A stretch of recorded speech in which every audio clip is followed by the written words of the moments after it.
నమస్తే, ఎవరు మాట్లాడేది? రామాంజనేయులు అన్న నా పేరు. అన్న చెప్పండి అన్న. అన్న మీ బిగ్ ఫ్యాన్ అన్న నేను. థ్యాంక్ యూ అన్న, థ్యాంక్ యూ అన్న. నీకు ఒక పేరు పెట్టాలని ఉంది నాకు. పెట్టు, ఫ్యాన్ అయితే పేరే పెడతావా? అన్న నీ పేరు బాల్ ఠాకరే అని పెట్టాలని ఉంది అన్న నాకు. ఎందుకే బాల్ ఠాకరేకి నాకేం పోలిక ఉంది?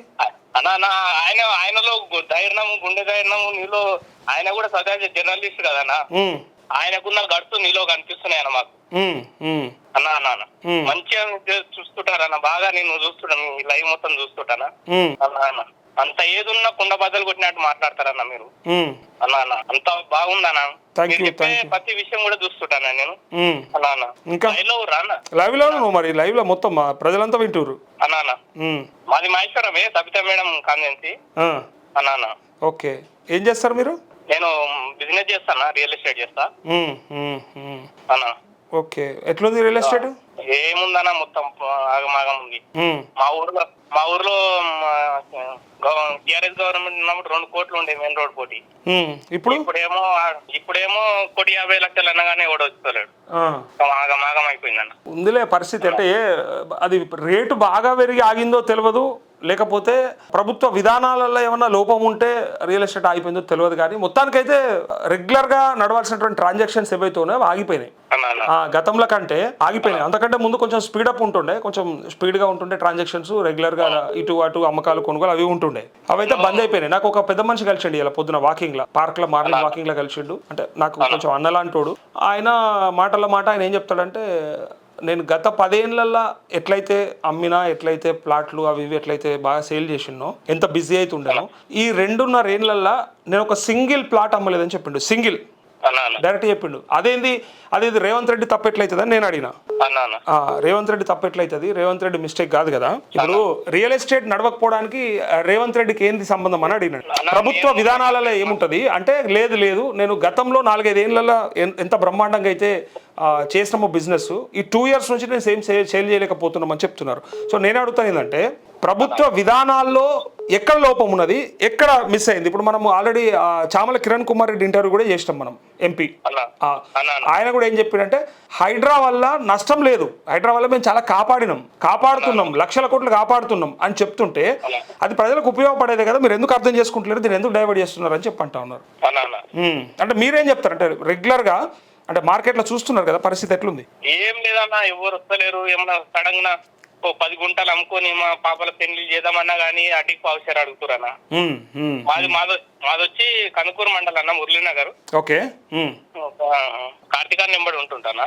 ఓకే, ఒకటి మీకు విషయం చెప్పాలనుకున్నా, ఇంద్రారెడ్డి ఫ్యామిలీ గురించి. చెప్పు. నా ఇంద్రారెడ్డి ఫ్యామిలీ అంటే అలా ఇంద్రారెడ్డి సార్తోనే వచ్చింది అన్న. అంత మంచి ఫ్యామిలీ అంటే నాకు ఒక హెల్ప్ జరిగింది అన్న వాళ్ళ, కార్తీక్ రెడ్డి అన్న వాళ్ళ. ఓకే అన్న, చెప్పండి.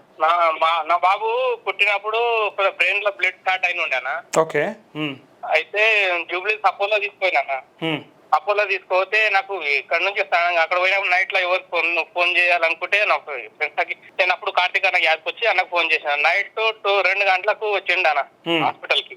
నైట్ వచ్చి ఏమైంది, అమౌంట్ ఉన్నాయా అంటే ఉన్నాయన్న అంటానంటే, ఏం లేదు అమౌంట్ మొత్తం నేను చూసుకుంటా, నువ్వు టెన్షన్ ఏం పడకు అని చెప్పి ధైర్యం ఇచ్చి ఒక 25 డేస్ ఉన్నా కానీ 25 డేస్ లో ఒక 15 డేస్ అన్న పొద్దున మార్నింగ్ వచ్చి తీసుకుపోయాను. నాకు నా బాబు పేరు కూడా ఇంద్రారెడ్డి సార్ అని, ఇంద్రన్న అని పేరు పెట్టిన సార్. అయితే బాబు చనిపోయింది అన్న తర్వాత 3 months తర్వాత. అయ్యో అని ఇంద్రారెడ్డి అంత మంచి మనిషి కార్తీక్ అన్న ఉన్నాడు అంటే మాకు. ఇంకోటి అన్న, నా కోరిక అన్న, కార్తీక్ అన్న ఒక్కసారి ఎమ్మెల్యేగా గెలిపించుకోవట్లేదు మరి అట్లా అన్నా. ఈసారి రాజానగర్ పక్క వస్తాడన్నా. మనం మొన్న గెలిపించుకోలేదు అంటున్నా. మొన్న అన్న పోటీ చేయలే కదా మొన్న, అంటే అంతకుముందు ఎంపీగానా చేసింది? అప్పుడు ఎంపీగా చేసిండు అన్న. అదే మరి నేను అడిగేది, అదే ఎంపీగా చేసిండు కదా, ఒకసారి చేస్తే మరి గెలిపించుకోలేకపోయింది అంటున్నా. నేను తెలంగాణ ఉద్యమకారుని అన్న. ఎల్బీనగర్ లో కాంజం సత్యనారాయణ ఉండుగానా. అవును. ఇప్పుడు స్టార్టింగ్ లా నేను అక్కడ ఒక మెకానిక్ పని చేసుకుంటే అక్కడ ఉంటుంటేనా. Super, thank you.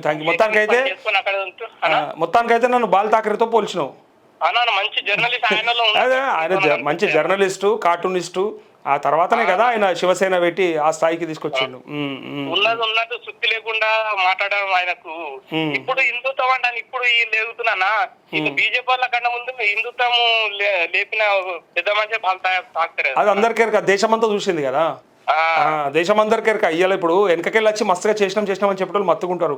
అసలు అప్పుడు చేసిన వాళ్ళు గొప్ప, మొదలు పెట్టిన వాళ్ళు గొప్ప ఏదైనా కూడా. ఇప్పుడు 1900 అదే ఇప్పుడు 69లో అప్పుడు అయినటువంటి ఉద్యమంలో, తెలంగాణ ఉద్యమంలో జరిగినటువంటి, అంటే ఆ రోజే వచ్చేది కదా ఒకవేళ, అంటే మొదలు పెట్టిరు వాళ్ళే కానీ వచ్చేది కదా, రాకుండా మళ్ళీ మనం 2001 మొదలు పెడితే ఎట్లా వచ్చింది మరి అది? లేకపోతే నడుస్తూనే ఉండేది అది. చెప్పన్నా నాకు వెనకాల అప్పుడు కేటీఆర్ అది ట్వీట్ చేసి చూడన్నా, టాటో వేసుకుంటే ఈపులా పెద్ద ఈపు నిండా టాటో ఉంటుంది. నాకు గుండె మీదనేమో కేసీఆర్ పచ్చబొట్టు ఉంటుంది, రైట్ సైడ్ ఏమో కేటీఆర్ ఉంటుంది, ఈపు నిండా మొత్తం టాటో ఉంటుంది. అరే నువ్వేనా అది? కేటీఆర్ ట్వీట్ చేసి చూడండి ఇలాంటి. అదే నువ్వేనా అది?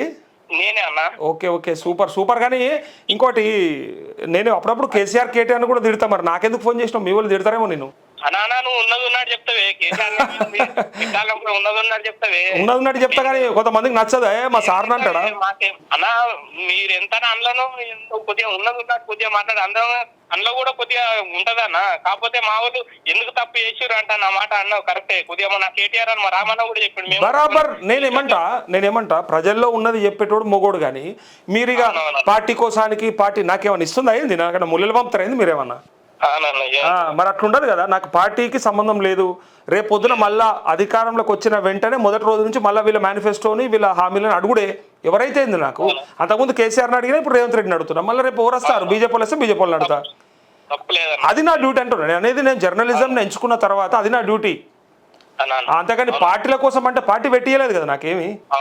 మరి అది తెలియకపోతే వాడు చెక్ చేయాలని కూడా దమ్మునోడు రండి అట్లా అనేది.